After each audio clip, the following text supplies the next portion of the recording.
Happy English. I'm Jenny, and I'm really happy that you're spending a little time with us today. Hi everyone, I'm John. And yes, thank you for being here. Whether you're listening in the morning, during a break, or late at night when everything finally becomes quiet. John, do you feel that special feeling at the beginning of a new year? It's not excitement exactly. It's more like a soft pause. Yes, a pause where we breathe a little slower and ask ourselves gentle questions instead of pushing ourselves too hard. Questions like, what do I really want this year? What do I want to keep? And maybe more importantly, what do I want to let go of? That last question is always a bit uncomfortable, isn't it? It is, but it's also very honest, because every year doesn't need more pressure, it needs more clarity. That's why today we want to talk about 5 things we will do in 2026 to make this year better. Not perfect, not amazing, but healthier, calmer, and more meaningful. These are not big promises. They are not goals that make you feel tired just by listening. They are choices, small mindset changes that we can practice every day. So, if you're listening right now and thinking, I don't know if I can change my life, don't worry.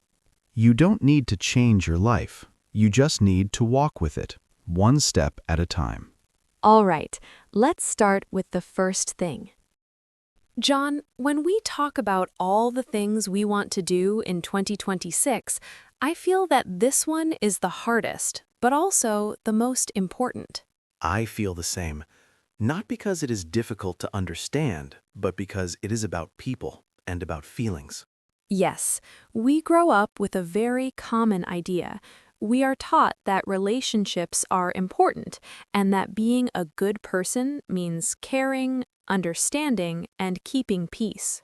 That idea is not wrong, but sometimes because we care so much about harmony, we slowly give up our personal boundaries. We do not do it on purpose. We just want everything to be okay. So we say yes even when we feel tired, uncomfortable, or unhappy. We often tell ourselves, it's fine, I don't want trouble, or I don't want to hurt anyone.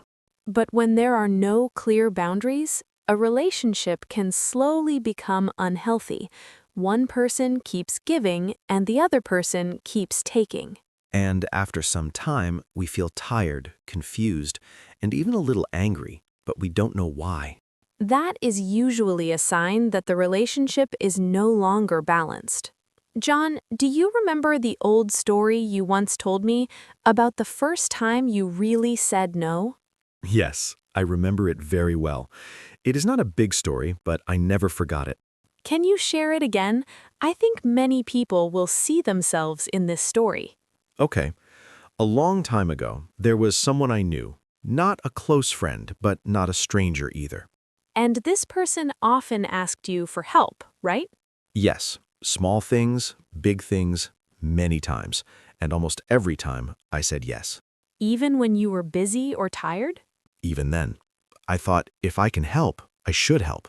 But one day, something changed. Yes. One day I was very tired and very busy. I really could not help anymore. So for the first time, I decided to say no. How did you say it? I tried to be very polite. I said, I'm sorry, I can't help this time. I need some time for my own things. That sounds very calm and respectful. I thought so too, but the reaction was not calm at all. What happened? First, the person was very quiet. Then they became cold. Later, they said things like, I didn't expect you to be this kind of person, or I thought you were better than this. That must have hurt a lot. It did. In that moment, I almost said sorry. I almost took back my no. But you didn't. No. And that moment taught me something very important. When you start to set boundaries, the people who enjoyed your yes the most are often the ones who feel angry first. That does not mean you are wrong. It only means the relationship was not healthy. Yes, I understood that if a relationship only works when I always say yes, then it is not a good relationship. Many people are afraid to say no, not because saying no is bad, but because they are afraid of losing the other person. But sometimes what you really lose is only a relationship that was already hurting you. And what you keep is something much more important: respect for yourself. In 2026, I want to choose myself more often, not in a selfish way, but in an honest way. Because our time and energy are limited, if we give everything to relationships that make us tired, we will have nothing left for what really matters. Our health, our family, our dreams, and our peace. Learning to say no does not mean becoming cold or unkind. It only means you understand your limits.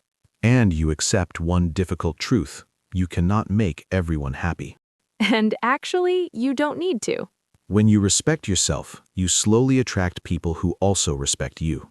People who listen when you say no, people who do not make you feel guilty for taking care of yourself. And then you understand something very clear. Letting go is not losing. Sometimes letting go is how you protect your life. And maybe that's the first thing we want to do for 2026, to have a lighter year, because we stop carrying relationships that make our hearts feel heavy.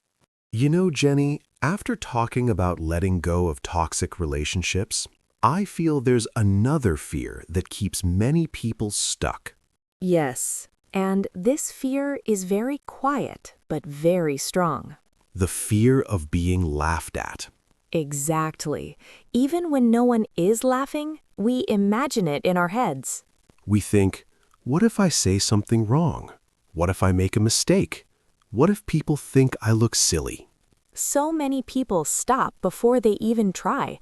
They don't speak, they don't raise their hand, they don't take the chance.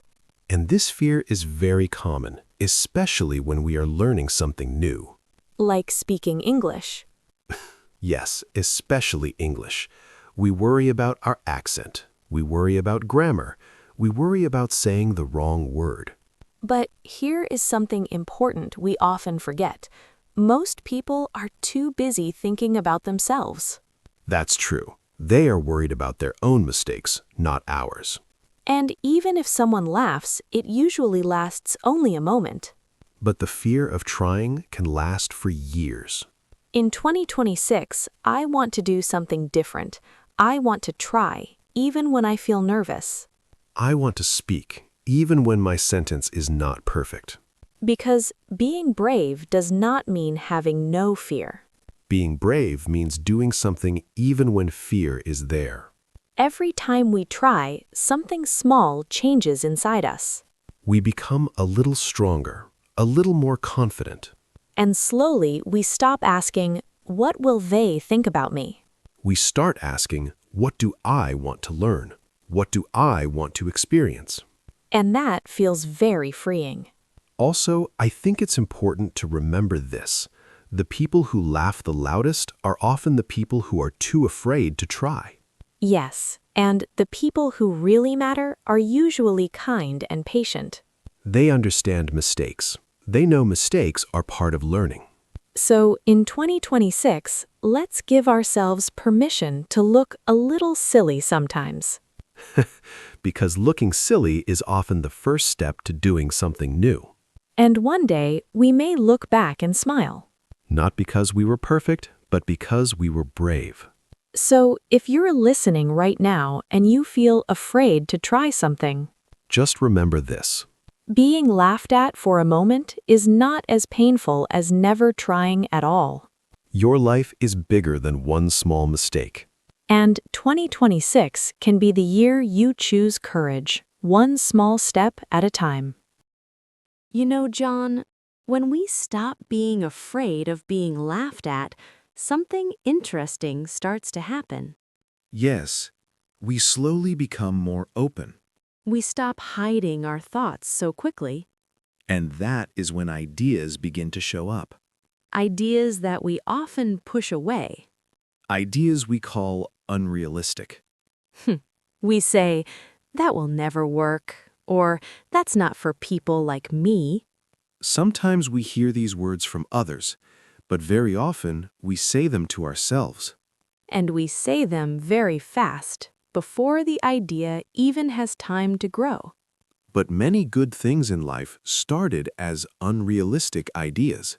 Learning a new language as an adult, changing the way we work, starting something small, just for ourselves. In 2026, I want to do something different. I want to listen to these ideas with curiosity, not fear.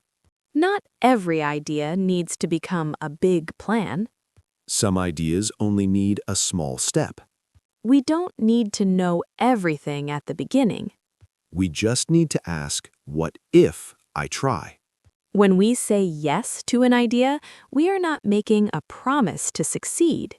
We are only giving ourselves permission to explore, And that feels kind. because it means we trust ourselves a little more, Sometimes an idea leads nowhere. and that is okay. Sometimes it leads to something unexpected.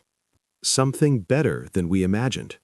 So in 2026, let's be a little softer with our dreams. Let's stop judging them too quickly. Let's remember that unrealistic does not mean impossible. It often just means new. And every new path begins with one simple yes. A quiet yes, just for yourself. You don't need to explain it to everyone. You don't need to prove anything. Just listen to that small voice inside you. It might be leading you somewhere important. You know, John, after we start saying yes to new ideas, I think many of us feel a strange mix of feelings. Like part of us feels curious and excited, but another part just wants everything to stay the same.